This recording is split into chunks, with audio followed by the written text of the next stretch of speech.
Well, hello, welcome again to a reading through of Iliad, book 22, and I got up to line,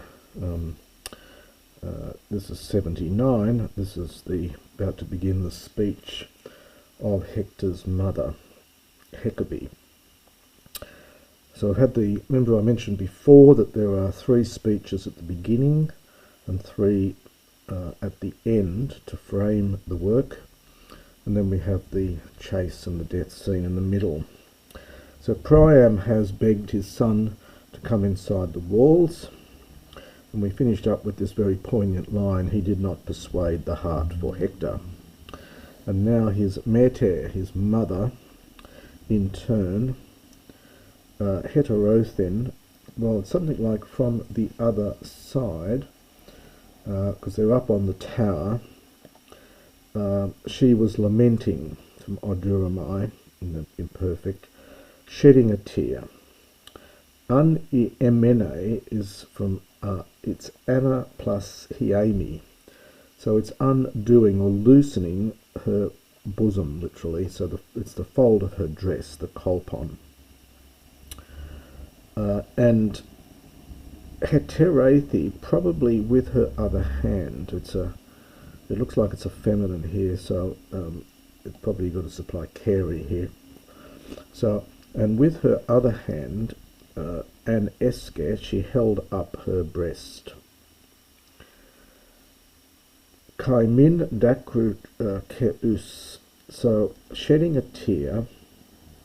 Pros eude, she addressed him, and then with winged words. So she addressed winged words out onto him.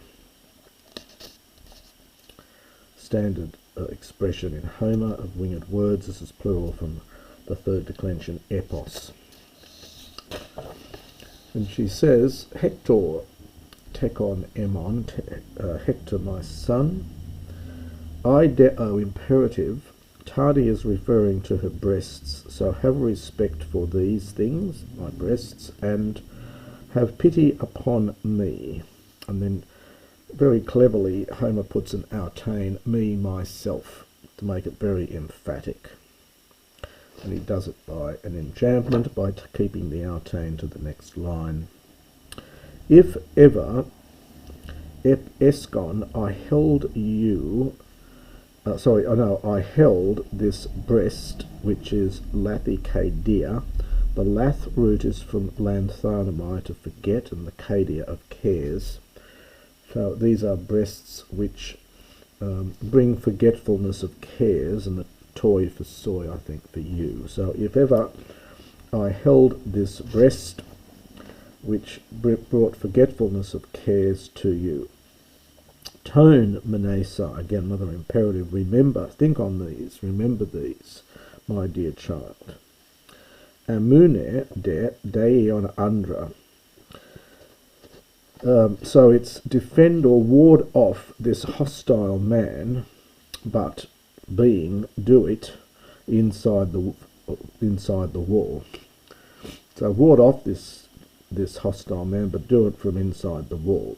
Me promos histasotuto. Do not stand as a promos, as a champion against this man. Promos simply means right in the front of battle. It's often used as a champion, in that sense. Do not stand as a champion against this man. Sketlios. Now this again I think is a very clever little trick of Homer. In line 41, Priam used this word in the same position by enjambment, referring to Achilles, meaning relentless one. And now Hekabe, the wife, is using it now, but she's referring now to Hector himself. So Priam has said that Achilles is sketlios, relentless, unable to hold himself back, and now Hekabe says the same thing about her own son.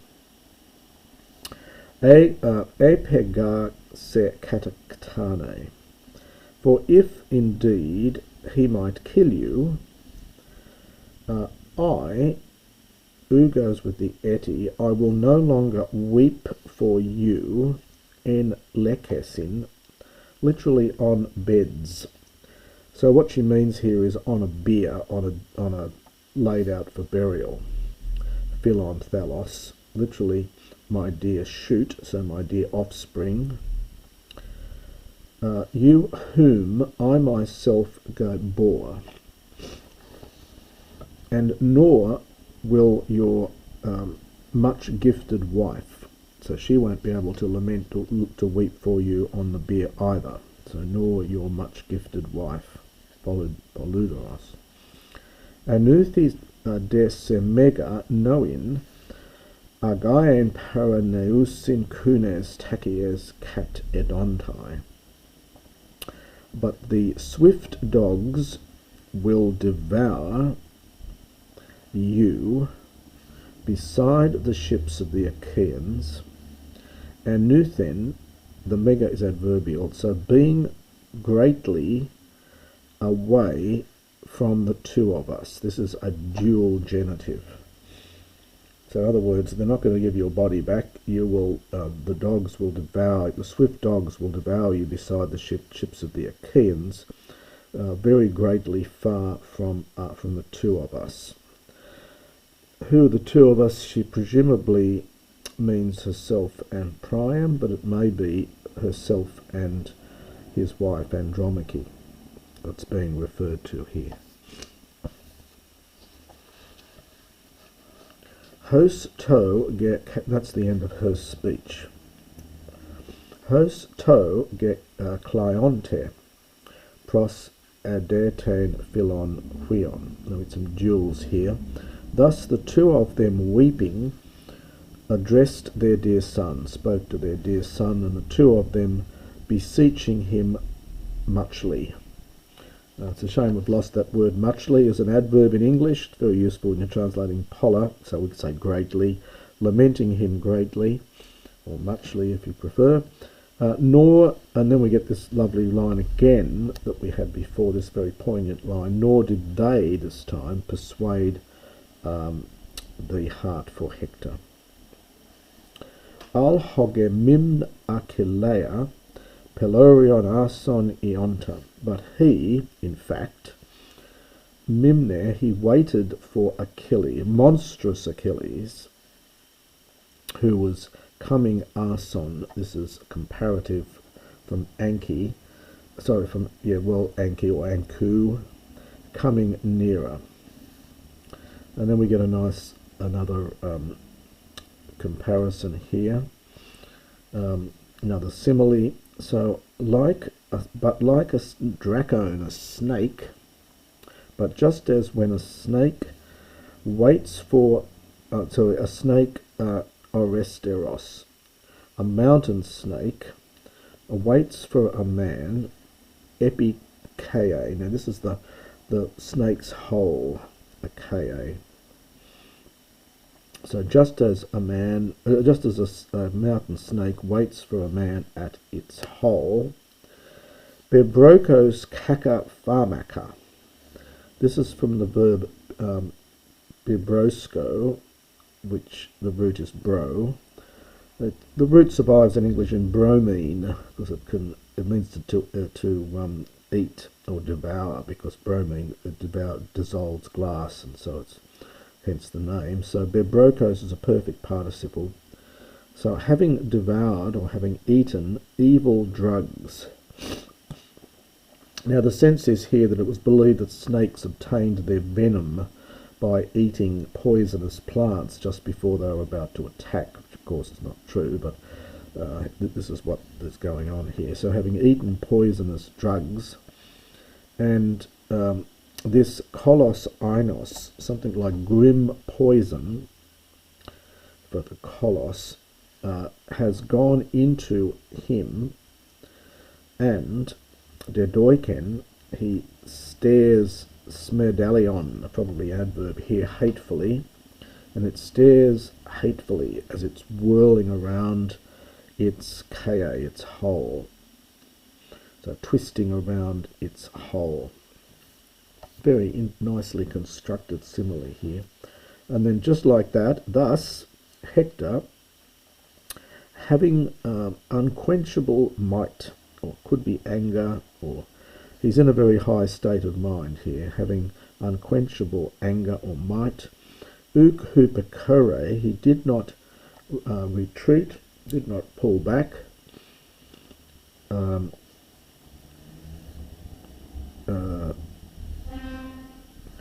Having rested, having lent or rested his shining shield against the tower, which is pro conti. This is from pro echo. It's something like protruding. It's commonly used in Homer and in later Greek as well for protruding. So having rested his shining shield against the protruding tower, so he didn't do that, but now ok thesas, well, being vexed, possibly being angry, being vexed is probably better, I think. Being vexed, he spoke, or he said to his great-hearted soul, his great-hearted thumos. And we're going to get, and I'll do this in the next recording, we're going to get now the speech of Hector. Now Homer's very clever with this, because Hector, of course, is out there by himself. He can't speak to anyone. His father was able to call down to him, and his mother called down to him, but he doesn't reply to them. But he's going to give a speech, and so he gives a speech to himself. So he speaks to his own thumos. We have a soliloquy here, which is the next speech, and I'll continue that in the next recording.